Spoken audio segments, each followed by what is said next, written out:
আব্বা মুই চলে আইছি। হ্যাঁ, ওইটা আমার ছেলে বরিশালে থাকে, বরিশাল ইউনিভার্সিটিতে পড়াশোনা করে। এই তুই কি ভুলভাল গল্প শোনাচ্ছিস? তোর আবার নতুন করে সোয়াল আসলো কোয়ান দে?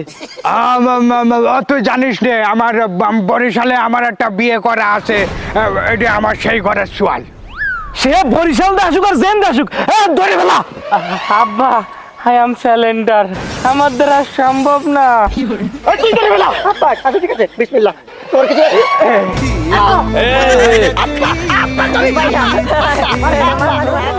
আরে আপনারা কি করতেছেন? থামেন থামেন।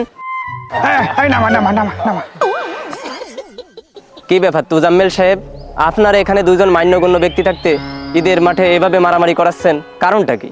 দেখেন তুজাম্মেল সাহেব, এই ঈদ মানে হচ্ছে আনন্দ, ঈদ মানে খুশি। তার মানে এই নয় যে আপনারা মারামারি করে আমাদেরকে এখানে একটা হট্টগোল সৃষ্টি করবেন।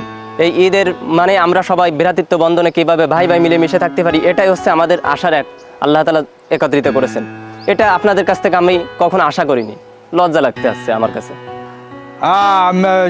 আসলে ইমাম সাহেব আবেগে হয়ে গেছে, আর এরকম হবে না ঈদগার মধ্যে।